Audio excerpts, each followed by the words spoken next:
Hello everyone, welcome back to organise learning channel. अगर आप मेरे चैनल पर नए हैं तो चैनल को सब्सक्राइब करें, वीडियो को एंड तक ज़रूर देखें और अगर आपको वीडियो अच्छी लगे तो वीडियो को लाइक, शेयर और कमेंट करें। तो इस वीडियो में हम डिस्कस करने वाले हैं जो SCERT की तरफ से ICT की क्लास 6 के लिए न्यू करिकुलम की बुक है, उसका chapter number 2 data representation and processing 01 spreadsheet. तो पहले हम इसके MCQs यानी कि बहुविकल्पीय प्रश्न देख लेते हैं। ठीक है, ये इसके MCQs है। फर्स्ट MCQ क्या है? किसी भी भाषा के अक्षर एवं अंकों के मेल से जो डेटा बनता है उसे किस प्रकार का डेटा कहते हैं। तो अगर कोई भी भाषा है और अक्षर और अंकों का मेल का कोई डेटा है तो उस डेटा को हम बोलते हैं ए ऑप्शन टेक्स्ट। ठीक है, नेक्स्ट है नीचे दिए गए विकल्पों में से सही सेल एड्रेस पहचाने। ये कुछ विकल्प दिए गए हैं, इनमें सही सेल एड्रेस बताना है। तो देखो, ये इस तरीके से हमारी सेल होती है, ये रो होती है, ये कॉलम होती है। रो की नंबरिंग A से स्टार्ट होती है, कॉलम की नंबरिंग 1 से स्टार्ट होती है। और लिखे इस सेल का अगर एड्रेस की बात करें तो ये लिखते हैं पहले रो का नाम, यानी कि अगर ये A रो है वो, और फिर कॉलम का नाम, अगर ये फर्स्ट कॉलम है तो 1।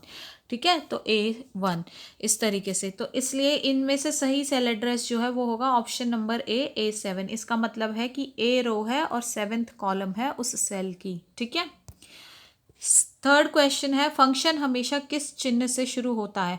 तो हमारा जो फंक्शन होता है वो हमेशा कौन से चिन्ह से शुरू होता है? वो शुरू होता है इज इक्वल टू से। ठीक है, नेक्स्ट फोर्थ क्वेश्चन क्या है हमारे पास? स्प्रेडशीट में डेटा कैसे ऑर्गेनाइज किया जाता है। तो जो स्प्रेडशीट में डेटा ऑर्गेनाइज होता है वो होता है रोज एंड कॉलम्स की फॉर्म में। हमने अभी भी देखा था सेल के एड्रेस में, तो इसमें रोज और कॉलम्स की फॉर्म में डेटा हमारा ऑर्गेनाइज्ड होता है। गाने या आवाज़ की रिकॉर्डिंग डैश डेटा कहलाती है। अगर हमें कोई गाना या फिर कोई आवाज़ रिकॉर्ड करनी है तो उस टाइप के डेटा को हम क्या बोलते हैं?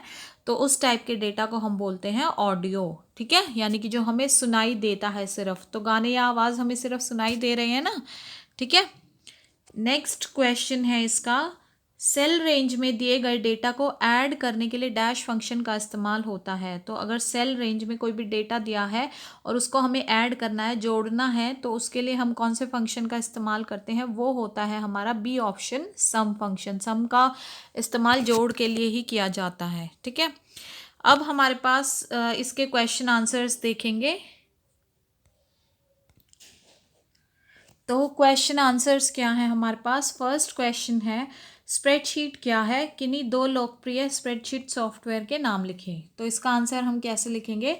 स्प्रेडशीट एक कंप्यूटर एप्लीकेशन है जो डेटा को स्टोर करने में मदद करती है। तो स्प्रेडशीट एक कौन सी एप्लीकेशन है? कंप्यूटर की एप्लीकेशन है जो कि हमारे डेटा को स्टोर करने में मदद करती है। और स्प्रेडशीट सॉफ्टवेयर के उदाहरण कौन कौन से हो जाएंगे? तो हमें कोई भी दो उदाहरण लिखने हैं। तो स्प्रेडशीट सॉफ्टवेयर जिसका इस्तेमाल करके हम स्प्रेडशीट बना सकते हैं वो कौन कौन से होते हैं? पहला है स्प्रेडशीट जो कि ओपन ऑफिस स्वीट से है, और दूसरी है माइक्रोसॉफ्ट एक्सेल जो कि माइक्रोसॉफ्ट ऑफिस स्वीट से है। ठीक है, नेक्स्ट क्वेश्चन है, सेकंड क्वेश्चन है हमारे पास, वर्कशीट क्या है? इसकी उपयोगिता लिखें। तो वर्कशीट क्या होती है और किस लिए हम इसको यूज़ करते हैं? तो इसका आंसर हो जाएगा, जब हम स्प्रेडशीट सॉफ्टवेयर को ओपन करते हैं तो बाय डिफ़ॉल्ट वर्कबुक ओपन होती है जिसमें 3 वर्कशीट्स होती हैं। तो जब भी हम कोई भी स्प्रेडशीट सॉफ्टवेयर को ओपन करेंगे तो वहाँ पे बाय डिफ़ॉल्ट यानी कि पहले से ही एक वर्कबुक ओपन होगी जिसमें कि कितनी वर्कशीट्स होती हैं? 3 वर्कशीट होती हैं। तो हम क्या कह सकते हैं कि वर्कबुक वर्कशीट्स का कलेक्शन होती है। तो जो एक वर्कबुक होती है वो वर्कशीट्स का कलेक्शन होती है। उन बहुत सारी वर्कशीट को मिला के एक वर्कबुक बनती है। और वर्कशीट द्वारा एक जैसी सूचनाओं की फाइल्स को एक जगह एकत्रित करने में आसानी होती है। तो वर्कशीट का यूज़ क्या होता है कि इसकी मदद से हम एक जैसी इंफॉर्मेशन होती है जिन फाइल्स में सेव, उसको हम एक जगह पर इकट्ठा करके आसानी करने में हमें आसानी होती है।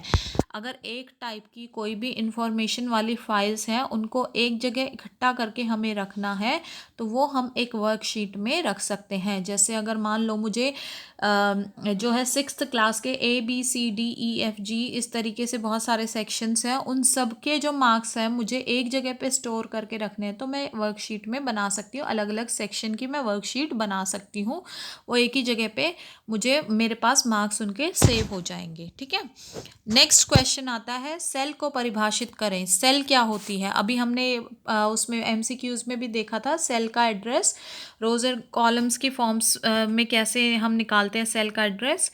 तो इसकी हम देखते हैं डेफिनेशन। रो और कॉलम के इंटरसेक्शन को सेल कहते हैं जिसमें डेटा स्टोर किया जाता है। तो ये होती है हमारी सेल, ये इस तरीके से होती है रो, इस तरीके से होती है कॉलम। तो इन ये दोनों जब कॉलम और रो इंटरसेक्ट करती हैं तो एक सेल बनाती है और इस सेल के अंदर हम डेटा स्टोर करते हैं। जैसे अगर मुझे मार्क्स स्टोर करने हैं बच्चों के, तो मान लो किसी के 90 मार्क्स हैं तो वो मैं इस सेल के अंदर स्टोर करती हूँ। ठीक है, नेक्स्ट क्वेश्चन है स्प्रेडशीट में डेटा स्टोर करने के लाभ लिखें। स्प्रेडशीट में हम डेटा स्टोर तो कर लेते हैं पर इसके कुछ फ़ायदे होंगे तभी तो इसमें हम डेटा को स्टोर करते हैं, तो वो क्या फ़ायदे हैं? तो इसका आंसर हो जाएगा स्प्रेडशीट में डेटा स्टोर करने के निम्नलिखित लाभ हैं। क्या क्या लाभ हैं कि क्या फ़ायदा होता है हमें स्प्रेडशीट में डेटा स्टोर करने से? आप गणनाएं कर सकते हैं, हम कैलकुलेशंस कर सकते हैं। जैसे मान लो ये मैंने जो है स्प्रेडशीट में डेटा स्टोर किया है बच्चों के मार्क्स का 95, 100, 105 इस तरीके से। तो अगर मुझे इनको कैलकुलेट करना है, इनका टोटल निकालना है, इनका एवरेज निकालना है, इनमें से मिनिमम निकालना है, इनका मैक्सिमम निकालना है, तो इस तरीके की गणनाएं जो है वो हम स्प्रेडशीट में बहुत ईजिली कर सकते हैं। तो पहला फ़ायदा तो ये हो गया। डेटा विश्लेषण के लिए सभी उपकरण मौजूद होते हैं। ये डेटा है, मान लो इसको मुझे चार्ट की फॉर्म में दिखाना है या ग्राफ की फॉर्म में दिखाना है तो वो मैं बहुत इजीली स्प्रेडशीट का इस्तेमाल करके दिखा सकती हूँ। इस डेटा का चार्ट भी बना सकती हूँ, मैं ग्राफ भी बना सकती हूँ। तो ऐसे उपकरण हमारे पास स्प्रेडशीट में होते हैं। अगला क्या फ़ायदा हो जाएगा इसका? चार्ट के साथ डेटा विजुअलाइजेशन आसान है। अब चार्ट अगर हम बनाते हैं किसी भी चीज़ का या ग्राफ हम बनाते हैं, जैसे पाई चार्ट हो जाता है मान लो या ग्राफ हो जाता है, तो अगर इस तरीके से हम अपने डेटा का चार्ट या ग्राफ बनाते हैं तो हम विजुअलाइज कर सकते हैं, उस डेटा को देख सकते हैं बहुत ईजिली। और ये ज़्यादा इंटरेक्टिव और आसान हो जाता है हमारे लिए डेटा को देखकर बताना कि हाँ किस बच्चे के कितने मार्क्स आए हैं, किस रेंज में मार्क्स है, या कितने बच्चों के इतने ही मार्क्स 90 मार्क्स कितने बच्चों के आए हैं, ये हम बहुत इजीली चार्ट या ग्राफ को देखकर बता सकते हैं। और ये चार्ट ग्राफ हमारे स्प्रेडशीट में अवेलेबल होते हैं।